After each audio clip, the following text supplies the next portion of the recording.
शामिल कर रहा हूं। मैं ये नहीं कहना चाह रहा कि मैं 30 मार्क खाऊं और आप 20 मार्क खाएं, बराबर ही हम सब लोग हैं, ठीक है। हम सबके जीवन का सामान्य तरीका क्या है कि हम सबके कुछ लोग दोस्त हैं, कुछ दुश्मन हैं, और दोस्त और दुश्मन स्थायी नहीं है। जो आज दोस्त है कल को दुश्मन हो सकता है, और जो परसों दुश्मन था आज पक्का दोस्त भी हो सकता है। और ऐसा जीवन में होता रहता है कि 4 दिन आप जिसके साथ इतने अच्छे दोस्त थे, उसके बिना खाना नहीं खाते थे, आज अगर मिल जाए उसे खाने में जहर मिला दें आप, क्योंकि ऐसा संबंध बिगड़ चुका आपका उसके साथ, और पहले खराब था, अब दोस्ती हो गई किसी से, ये भी होता ही है। तो हम सब क्या करते हैं, जीवन जी रहे हैं, बहुत सारे लोग जीवन जी रहे हैं, कुछ के साथ हमारा मन मेल खाता है, कुछ के साथ नहीं खाता है, और बाकी हमारे लिए नॉन एग्जिस्टेंट है, उनसे हमें फर्क ही नहीं पड़ता। कोई है तो है, हमें क्या फर्क पड़ेगा। तो कुछ के साथ अच्छे भाव, कुछ के साथ बुरे भाव, इसी तरह चलते रहते हैं, इसी को जीना कहते हैं। और जिस ज्ञान नहीं चल रहा है, सुनो पूरी बात को, मुझे लगा कोई बोला सही बात है ना, जो भी भाई ज्ञान नहीं चल रहा है, थोड़ा निबंध को समझा रहा हूं, निबंध समझ लो, ये बाबा टाइप मामला नहीं हो रहा है, क्या सही बात है ना। कंसेप्ट है, कंसेप्ट समझो क्या कहना चाह रहे हैं। पता लगा मुंडी हिलनी शुरू हो गई, कल से भगवा चोला पहन के आना शुरू कर दिया, वो सब नहीं चलेगा यहाँ पर। तो वो कह रहे हैं कि ये जो सारा चलता है भावनाओं के क्षेत्र में, सहयोग और असहयोग वाला मामला, ये जिस भूगोल में चलता है उसी को हम जगत कह देते हैं, संसार कह देते हैं, और संसार में हर प्राणी की स्थिति यही है। अब वो कह रहे हैं कि दिक्कत यह है कि जब तक हमारी चेतना निम्न स्तर पे है, तब तक हम अपने आप को सबसे भिन्न मानते हैं, पृथक, मैं, अहम का भाव। ये ईगोइज्म जो है, ये बच्चों में बहुत ज्यादा होता है, बाद में धीरे धीरे कम होता है, लेकिन तब भी रहता है।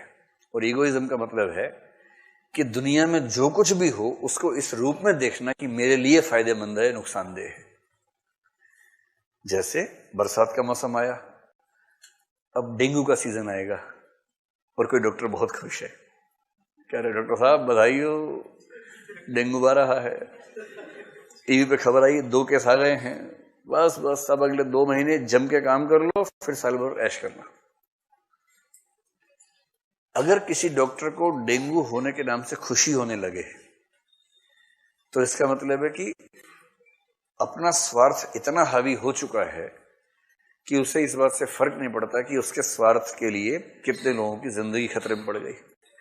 किसी भी क्षेत्र में अगर किसी भी ऐसी चीज में हमें सुख होने लगे जो दरअसल लोक दुख से जुड़ी है, तो चिंता की बात है।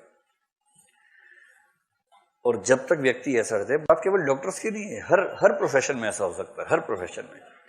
जैसे कोई वकील है जो शादी करवाना और तलाक करवाने का काम करता है, ये वाला केस देखता है, और उसने रिपोर्ट पढ़ी कि भारत में तलाक की दर 20% बढ़ी पिछले 1 साल में। बधाई, वकील साहब बहुत बढ़िया, अपना बिजनेस 20% बढ़ेगा अब, क्योंकि तलाक बहुत तेज बढ़ रहा है। बहुत बढ़िया, ऐसा ही बढ़ता रहे, मजा आ जाए। अब उसको इस बात से रत्ती भर फर्क नहीं पड़ रहा कि इससे समाज की क्या स्थिति बनेगी, उसको लग रहा है कि बस केस आते रहें और मेरा काम चल जाए। किसी भी व्यवसाय में, किसी भी जीवन में, जैसे विद्यार्थी जीवन में ही आपको कंपटीशन एक व्यक्ति से है, एग्जाम के 1 दिन पहले उससे एक्सीडेंट हो गया, अगर भगवान ही चाहता है कि मैं टॉप करूं, ठीक ही हुआ, अगले साल देगा एग्जाम। अगर मन में ऐसे भाव आने लग जाते हैं, या जिससे आपको कंपटीशन है उसकी मौत होगी, बाई चांस मौत हो गई, और आपके मन में अगर खुशी का भाव आ गया इस बात को लेकर, 1 सेकंड के लिए भी अगर आ गया, तो शुक्ल जी उसी और संकेत कर रहे हैं कि इस संघर्ष में हम लोग खुद को दुनिया से अलग समझते हैं, एकदम पृथक अनुभूति कि मैं हूं, और इस पूरी दुनिया की हर घटना की व्याख्या मैं इस हिसाब से करूंगा कि मेरे फायदे में है या मेरे नुकसान में है। ये जो है ये क्षुद्र स्थिति है, बद्धावस्था है, बंधन की अवस्था है। लेकिन जब व्यक्ति इन चीजों से मुक्त हो जाता है, मैं के भाव से मुक्त होकर यह महसूस करने लगता है कि इस संपूर्ण जगत के अनंत हिस्सों में एक हिस्सा मैं भी हूं, कोई पृथक सत्ता नहीं है, संसार के एक अंश के रूप में मैं हूं, तब उसके मन में ये स्वार्थ भावना खत्म होने लगती है। और अपने स्वार्थ से इस तरह की मुक्ति, इसको बोलते हैं मुक्तावस्था, मुक्त हो जाना। तो मुक्ति दरअसल किस चीज से मुक्ति है? अपने स्वार्थ से, अपने संकुचित क्षुद्र हितों से मुक्ति है, उसको बोलते हैं मुक्तावस्था। आत्मा की मुक्तावस्था को कहते हैं मोक्ष। जैसे आत्मा मुक्त होती है, शंकराचार्य को ध्यान रखिए, वैसे हृदय भी मुक्त होता है।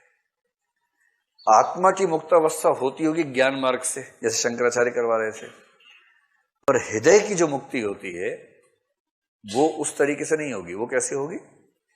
हृदय की इसी मुक्ति के लिए हमारी वाणी जो शब्द विधान करती आई है उसे कविता कहते हैं। यानी कविता वह शक्ति है, वह शब्द विधान है जो बद्ध हृदय को मुक्त करने का प्रयास करता है। और चूंकि इससे हमारा हृदय मुक्त होता है,